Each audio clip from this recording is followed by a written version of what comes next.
मेरी उम्र ऐसी है, इस उम्र में बहुत कुछ गलत करने की इच्छा होती है। हालांकि कोई इंसान इस चीज़ को सही कहे गलत कहे, लेकिन हमारे लिए तो ये मान सकते हैं कि इस व्यक्ति का ये रोजगार है।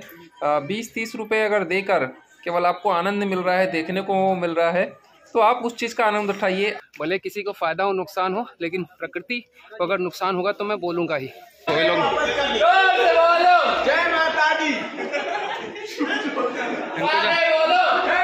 इनको जब परेशान किया जाता है तो गुस्सा भी हो जाते हैं। कई बार उनको भूख लगती है तो सामान छीन लेते हैं। ये देखिए, ये जीता जागता उदाहरण आपको देखने को मिल रहा है। इन्होंने भैया लोगों का जो प्रसाद है वो छीन लिया है। तो ऐसा ही होता है, तो सावधानी रखना पड़ता है। उसमें से एक भाई का हाथ ही नहीं है, देखो एक इसका हाथ नहीं है। तो बहुत ही सुंदर, बहुत ही अच्छा स्थान है, बहुत अच्छे लोग रहते हैं, बहुत ही सीधे साधे लोग रहते हैं।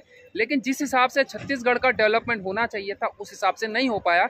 तो दोस्तों, हमारी पहली सीढ़ी माँ बमलेश्वरी जी की हम चढ़ने जा रहे हैं।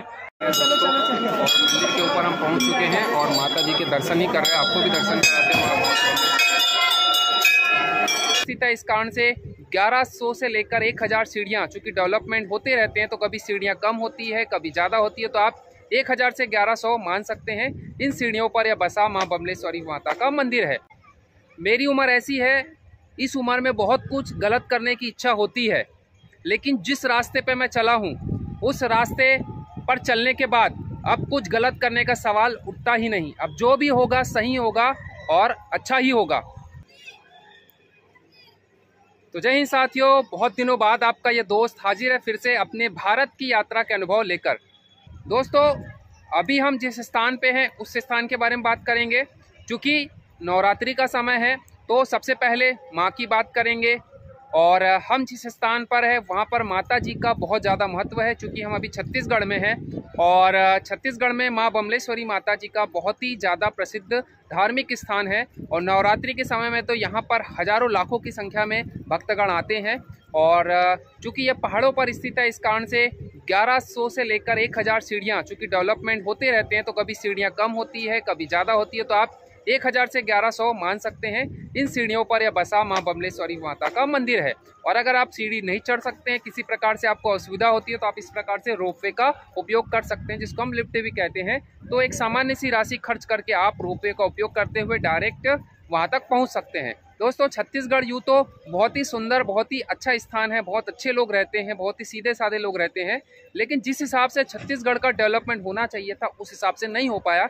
जो सरकारें रही हैं उनकी महत्वाकांक्षाएं हैं, उनकी इच्छा शक्ति पर निर्भर करता है किसी राज्य का विकास। हम देखते हैं कि किस प्रकार से योगी जी के आने के बाद उत्तर प्रदेश का विकास हुआ, मोदी जी के आने के बाद पूरे देश का विकास हो रहा है। तो ऐसे ही विकास लगातार होना चाहिए। तो छत्तीसगढ़, जैसे कि मैंने पूरे भारत की यात्रा की, तो छत्तीसगढ़ के बारे में बहुत कम लोग ही जानते हैं। भाई क्या है छत्तीसगढ़, कहाँ है, ये सब चीज़ें होते रहती है। तो मेरा बस इतना ही है कि भाई आप भी ये बात को समझे कि विकास होना चाहिए और विकास के लिए सही व्यक्ति का सरकार में रहना ये भी बहुत ज़रूरी है। सही व्यक्ति का आप कह सकते हैं मुख्यमंत्री, क्योंकि चलाने वाला मुख्यमंत्री होता है तो उसका रहना बहुत ज़रूरी है। बाकी आप निर्णय लीजिए। तो हम बात करेंगे यहाँ की डोंगरगढ़ की। तो दोस्तों, लगभग 1000 से 1100 सीढ़ियाँ बसा हुआ यह माता जी का मंदिर है। बहुत ही सुंदर, बहुत ही शानदार यह मंदिर है। और हम जो बात करते हैं तो हम वास्तविकता और यथार्थ की बात करते हैं। तो जब इस प्रकार के जो धार्मिक स्थान हमारे भारत में लाखों हजारों की संख्या में है, ऐसे स्थानों पर लोगों की आस्था तो जुड़ी हुई है, लोगों की श्रद्धा तो जुड़ी हुई है। जब लोग आते हैं तो अपने आप को पवित्र करते हैं, धन्य करते हैं और ऊर्जा से भर जाते हैं, सकारात्मक ऊर्जा से भर जाते हैं। क्योंकि स्वाभाविक सी बात है, जब भगवान का आशीर्वाद मिलता है तो आगे का जो कार्य होता है वो बहुत ही अच्छा होता है। लेकिन दोस्तों, एक और बात यह है कि ऐसे स्थानों पर लाखों हजारों लोगों को क्या मिलता है, रोजगार मिलता है। आप देखेंगे कि जब मेला वगैरह लगता है या ऐसे प्रकार के जो मंदिर होते हैं जो प्राचीन होते हैं, प्रसिद्ध होते हैं, वहाँ पर हजारों की संख्या में दुकानें लगी होती है। इन दुकानदारों की जो रोजी रोटी है वो माँ भगवान के ऊपर निर्भर करता है। जब भक्तगण आते हैं, प्रसादी वगैरह ग्रहण करते हैं और इस प्रकार से ऐसे हजारों लोगों का क्या करता है, घर चलता है। तो ऐसे ही जब मेले लगते हैं तो दोस्तों, देश विदेश से बहुत सारे लोग जो आज यहाँ, कल वहाँ, परसों वहाँ, ऐसे जहाँ जहाँ इस प्रकार से मेला वगैरह लगता है, बाजारें लगती है, वहाँ पर वो जाते हैं और अपनी रोजी रोटी का गुजर बसर करते हैं। तो ऐसे हजारों दुकान वाले दुकानें लगाते हैं और उनकी रोजी रोटी माँ भगवती जी, माँ दुर्गा जी के द्वारा संपन्न होती है। उनका घर चलता है, उनका गुजारा चलता है। और एक बात यह है कि दोस्तों, ये ऐसे पवित्र स्थान जो हमारे धार्मिक स्थान होते हैं, ऐसे स्थानों पर हम ये नहीं पूछते कि भैया तुम दुकान लगाए हो तो तुम्हारा धर्म कौन सा है। तो यहाँ पर जो दुकान वाले होते हैं वो सभी धर्मों के लोग होते हैं और हम यही चाहते हैं कि सभी का विकास हो। ये हम सनातन धर्म की एक महत्व कह सकते हैं। हम सनातन धर्म की बहुत बड़ी विशेषता है कि हमने कभी किसी दूसरे धर्म के विकास पर कभी अवरोध उत्पन्न नहीं किया है। इस कारण से हम यही चाहते हैं कि हमारी धर्म की जो आस्था है, हम जो सबका कल्याण चाहते हैं, तो उनमें भी इतनी समझ होनी चाहिए कि वो बात को समझे कि हम अगर आपका भला करें तो आप भी हमारे सनातन धर्म की इज्जत करिए, रिस्पेक्ट करिए।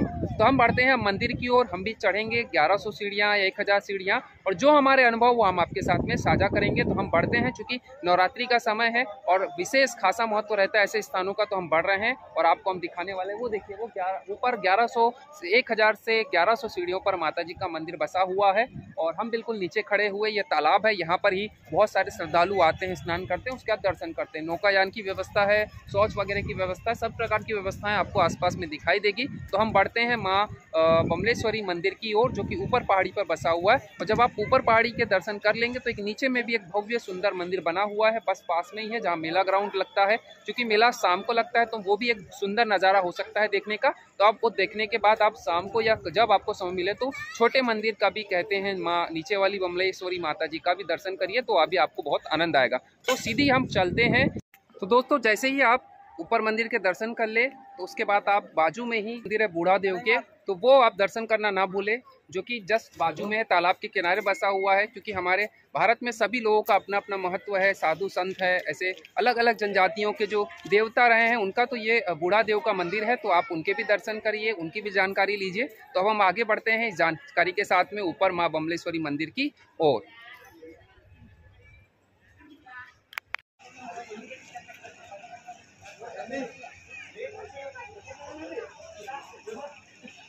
उनको वहाँ से बैठे बैठे इंस्ट्रक्शन दिया जाता है, वहीं से बोट की स्टार्टिंग होती है। लोग घूमते फिरते हैं टाइमिंग के हिसाब से, बढ़िया आनंद उठाते हैं नौकायान का और वापस से ही रखते हैं और फिर अपने अपने गंतव्य की ओर बढ़ जाते हैं। वहीं से उनको दिशा निर्देश दिया जाता है कि आप जो लाइफ जैकेट है वो पहन कर रखिए, ज़्यादा शरारत मत करिए, ठीक है। क्योंकि ये सब चीज़ें क्या हो जाती है, अपने जीवन पर संकट उत्पन्न करता है कि अगर हम उल्टी सीधी हरकतें करते हैं तो। और ऊपर से एक सुंदर सा नज़ारा आपको दिखाई देता है कि जो उड़न खटोला है, जिसको हम कहते हैं उड़न खटोला, वो आते जाता दिखाई देता है। तो एक सुंदर सा दृश्य निर्मित होता है। तो इसी बात के साथ हम और आगे बढ़ते हैं अपने मंदिर की ओर, माँ भगवती माँ बमलेश्वरी मंदिर की ओर। सकते कि हमारी यहाँ से शुरुआत हो रही है ऊपर सीढ़ियों से, हालांकि वहाँ से भी आप आ सकते हैं। हालांकि वहाँ पर नवरात्रि के समय बहुत ज़्यादा भीड़ होती है, तो उस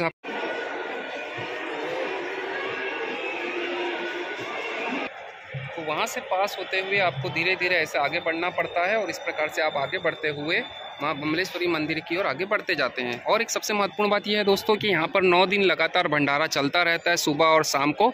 तो खाने और पीने की कोई समस्या नहीं है, किंतु आराम की समस्या हो सकती है। तो इस प्रकार से लोग साइड में पेड़ के किनारे बढ़िया आराम करते हैं, क्योंकि माँ का जो स्थान है पूरी तरीके से पवित्र है, शुद्ध है। तो जहाँ जहाँ दर्शनार्थी आते हैं, उनको जहाँ जहाँ स्थान मिलता है वहाँ बढ़िया वो आराम से करते हैं, दर्शन करते हैं, आराम करते हैं और फिर अपने अपने घरों पर माँ भगवती माँ बमलेश्वरी जी का आशीर्वाद लेकर अपने अपने घरों की ओर बढ़ते हैं। तो हम भी माँ बमलेश्वरी जी का आशीर्वाद लेते हैं, ताकि हमारी आगे की जो यात्रा है वो बहुत ही मंगलमय हो, अच्छे से हो, बिना विघ्न के। समस्याएं आए, तकलीफें आए, लेकिन माँ भगवती हमारे साथ हो, इस प्रकार से हम भगवान से प्रार्थना करेंगे। आप भी प्रार्थना करिए। तो हम बढ़ते हैं माँ बमलेश्वरी माता जी के मंदिर की ओर।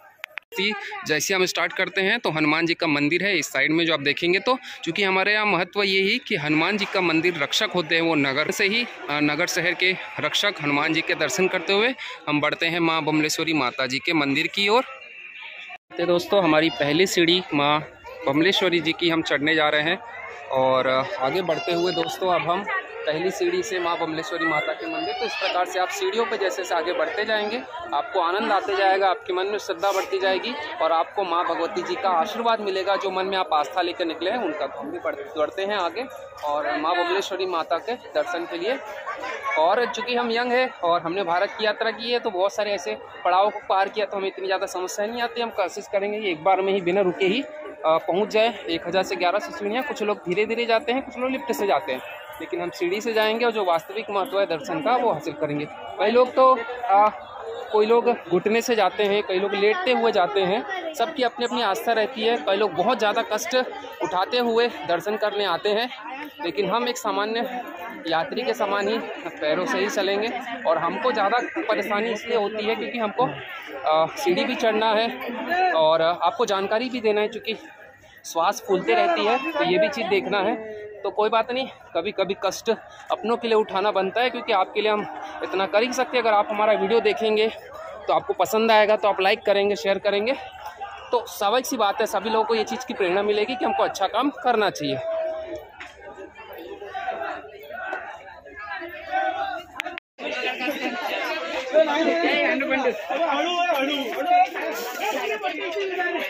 दोस्तों और एक सबसे बड़ी बात ये बता दूं कि हम जब पैदल चलते हैं तो हमारी हालत ख़राब हो जाती है, स्वाभाविक सी बात है, बहुत सारे लोग की होती है। तो कुछ लोग लिफ्ट में जाते हैं, लेकिन कई लोग उठने से जाते हैं, कोई लेटते लेटे जाते हैं। कई लोग क्या होते हैं कि मजदूर होते हैं बेचारे, जो ऊपर जो दुकानें लगी रहती है उनका सामान वो लेके जाते हैं। कई खुद दुकानदार रहते हैं जो इतने मजबूत नहीं होते आर्थिक तौर पर, इस कारण से वो खुद सामान लेके आते हैं। आपको मैं उदाहरण दिखाता हूँ, देखिए कितने कष्ट के साथ वे सामान ऊपर लेके जा रहे हैं। ये एक सबसे बड़ा पड़ाव कह सकते हैं, कठिन, इतने सामान को अपने सर पर लेके जाना। तो दोस्तों जैसे जैसे आप आगे बढ़ते हैं बहुत सुंदर आसपास के नज़ारे आपको दिखाई देते हैं। ऐसे एक स्थान पर हमने देखा तो छोटा जो पक्षी होता है वो लोगों के भविष्य बताता है। तो हमने भी कुछ देर खड़े होकर हमने भी आनंद उठाया इस चीज़ का। हालांकि कोई इंसान इस चीज़ को सही कहे गलत कहे, लेकिन हमारे लिए तो ये मान सकते हैं कि इस व्यक्ति का ये रोजगार है। 20-30 रुपये अगर देकर केवल आपको आनंद मिल रहा है, देखने को मिल रहा है, तो आप उस चीज़ का आनंद उठाइए। आप अंदर डीप में मत जाइए कि भैया ये गलत चीज़ है, सही है। हाँ, अगर आप सोचना चाहें तो गलत भी सोच सकते हैं, आप सोचना चाहें तो सही भी सोच सकते हैं। लेकिन किसी व्यक्ति का पेट पल रहा है, उसका परिवार पल रहा है, तो आनंद मनोरंजन के लिए इसको आप सही ठहरा सकते हैं। तो छोटा सा जो पक्षी है जिसका नाम श्याम है, वो पक्षी चमत्कार के रूप में आपके भविष्य के बारे में जानकारी देता है। तो इस बात का हम आनंद उठाने के लिए कुछ देर वहाँ पर खड़े हो गए, किस प्रकार से पक्षी आता है, और बहुत अच्छा जो मनोरंजन दृश्य है वो हम देख रहे थे, आनंद उठा रहे थे, और आपको भी दिखा रहे, तो आप भी आनंद उठाइए। बस कुछ पल की बात है, फिर हम और आगे बढ़ते हैं और साथ साथ पे जो यात्रा के अनुभव आपके साथ में साझा करते हुए चलेंगे।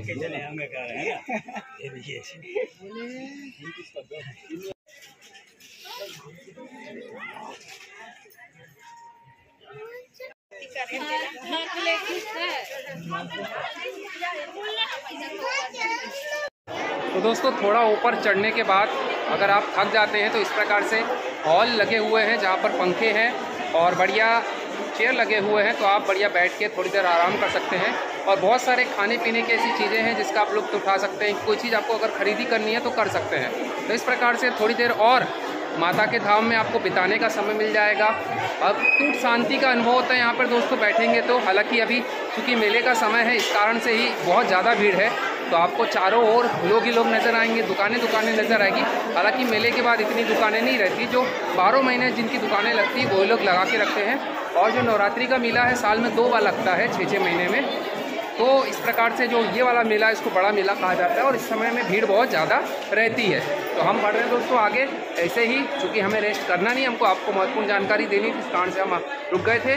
और चूँकि बात है, लेकिन थकान तो हमको लगती है दोस्तों साइकिल चलाने में, बोलने में, लेकिन वो जो समय रहता है हमें आराम करने का, उस समय में हम आपको जानकारी देते रहते हैं, वीडियो बनाते रहते हैं। और केवल वीडियो बनाना ही इतना काम नहीं है, वीडियो बनाने के बाद उसको एडिट करना सबसे बड़ी माथापच्ची है, क्योंकि एक भी चीज़ इधर उधर हो गई, कुछ बोलने में गलत हो गया तो फिर आप लोग कमेंट करेंगे कि ये होता है, जबकि इसके पीछे बहुत ज़्यादा संघर्ष करना पड़ता है। वो आप शायद नहीं समझ पाएंगे।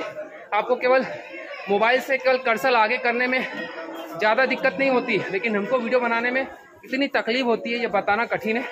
इस कारण से ही कई लोग आपसे रिक्वेस्ट करते हैं कि भाई सब्सक्राइब करिए, कमेंट करिए, लाइक करिए, लेकिन मेरा संघर्ष वास्तविक है। तो मुझे इस बात का पूरा विश्वास रहता है कि जो मेरे दर्शक वीडियो को देखता है वो बेसिक सी बात है, वीडियो को लाइक भी करेगा और शेयर भी करेगा। क्योंकि भाई मेरा संघर्ष तो 27 महीने से साइकिल की यात्रा करना ये बहुत आसान काम नहीं होता। तो अब आगे बढ़ते हुए श्वास लगातार फूल चुकी है दोस्तों। जैसे ही आप आगे बढ़े, हॉल में आराम करने के बाद हमने बताया था आपको नीचे हनुमान जी का मंदिर है। अब आप आगे जाएंगे तो आपको महादेव जी का मंदिर नजर आएगा, और उसके बाद जैसे ही आप आगे बढ़ेंगे तो आपको माता जी के दर्शन होंगे। तो आप महादेव जी के दर्शन कर सकते हैं, उसके बाद फिर आप आगे महाकमलेश्वरी जी के दर्शन करेंगे। तो बहुत कुछ अच्छा देखने के बाद कुछ ऐसी चीज़ भी देखने में आती है जो बहुत मन को विचलित कर देती है। ये आप अच्छी चीज़ भी देख रहे हैं, आप इस प्रकार से आप बुरी चीज़ भी देखने को रेडी हो जाइए। कचरे के स्वरूप में पड़ी रहती है, इसका नियोजन करना भी बहुत ज़रूरी होती है। मेरा तो बस इतना ही अनुरोध है कि पानी की व्यवस्था यहाँ पर रहती है, जगह जगह नल लगे हुए, घर से भी बोतलें लेके आए। इस प्रकार से आप देखेंगे तो इस चीज़ का चलन बहुत ज़्यादा हो गया। एक तरफ हम ये रोते हैं कि हमारे खर्च है वो लगातार बढ़ते जा रहे हैं, और एक तरफ हम लगातार इन सब चीज़ों का उपयोग करते हैं, है ना। तो पानी मेरा मानना है कि खरीद के ना पिए, सब जगह व्यवस्थाएं रहती है, तो उस चीज़ का उपयोग करें। भले किसी को फ़ायदा हो नुकसान हो, लेकिन प्रकृति को अगर नुकसान होगा तो मैं बोलूँगा ही।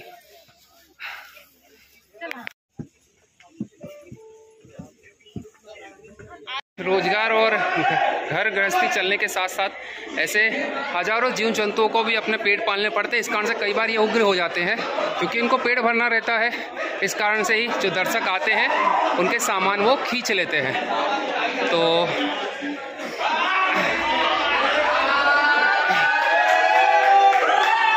इनको परेशान किया जाता है कई बार, तो इस कारण से वो डिस्टर्ब हो जाते हैं। देखो ये लोग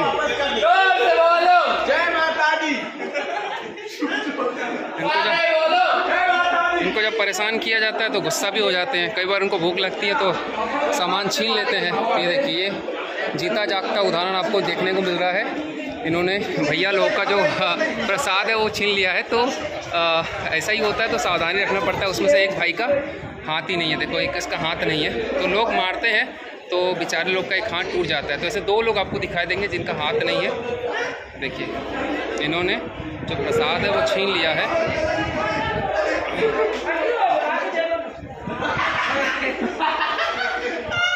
लड्डू खाते हुए वानर राज अंगूर जी ये भैया लोग का ले लिया है, परेशान हो रही है। वो जितना बचा कुछ है वो उठाने के चक्कर में है भाई लोग। उठा लो उठा लो उठा लो उठा लो, अरे उठा लो भाई, अरे उठा लो, अरे उठा लो भाई।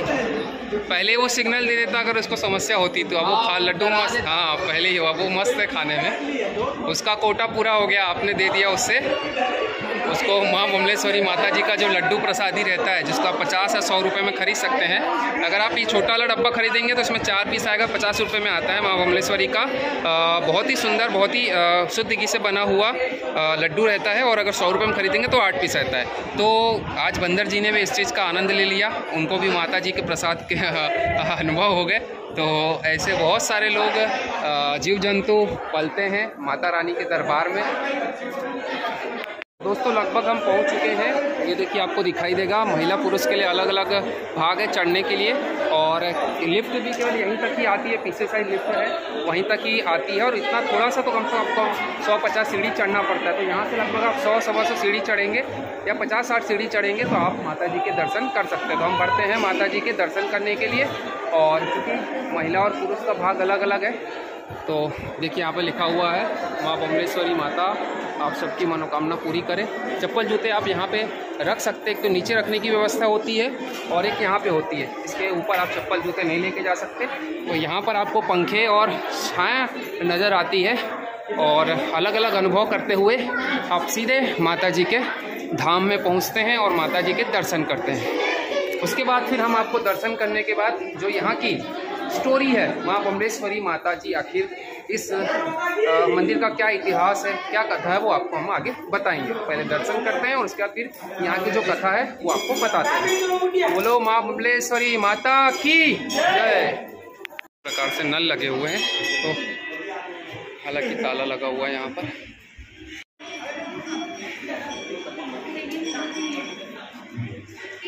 इस प्रकार से झुक के आना पड़ता है आपको। ये एक नया है यहाँ पर, बाकी बहुत जगह पे ऐसा नहीं रहता, लेकिन यहाँ पे ऐसा लगा रहता है कि ऐसा लगा रहता है, तो आपको झुक के ही आना पड़ता है।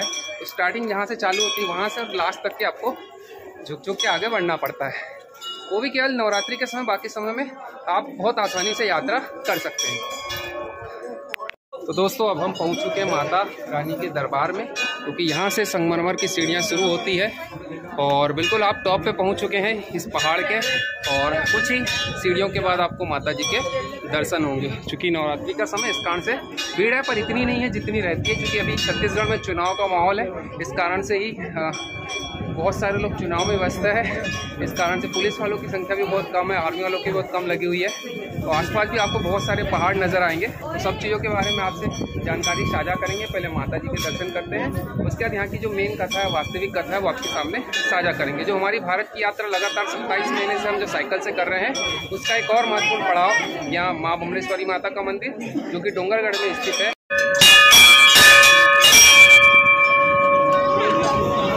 तो दोस्तों पहुँच चुके हम, और बोले जयकारा शेरा वाली का बोल, साचे दरबार की जय, माँ बमलेश्वरी माता।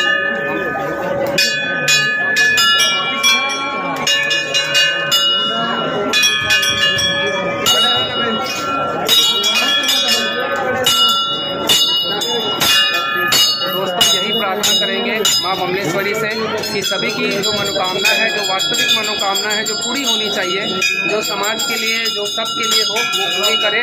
और ऐसे ही हमारी भारत की यात्रा लगातार चलती रहेगी। तो माँ जगदरूपा माँ बमलेश्वरी से आशीर्वाद लेते हैं, और जो हमारी भारत की यात्रा में जो हम मूल तत्व हासिल करना चाहते हैं, समाज सुधार करना चाहते हैं, उसके लिए आशीर्वाद लेते हैं। और मंदिर के ऊपर हम पहुंच चुके हैं, और माता जी के दर्शन ही कर रहे हैं। आपको भी दर्शन कराते हैं।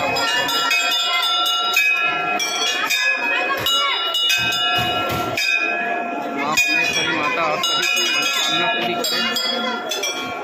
यज्ञ स्थल भी है, उसके साथ साथ जो ज्योति कलश जलाई जाती है, जहाँ हमारे बहुत ज़्यादा स्थान महत्व है। इस कारण से देखिए यहाँ पे ज्योति भी जलती है, और यहाँ पे ये यज्ञ स्थान है। तो ये यज्ञ स्थान है, इसके भी आप दर्शन करिए, और साथ ही साथ ज्योति जलाई जाती है, उसका भी आप दर्शन करिए।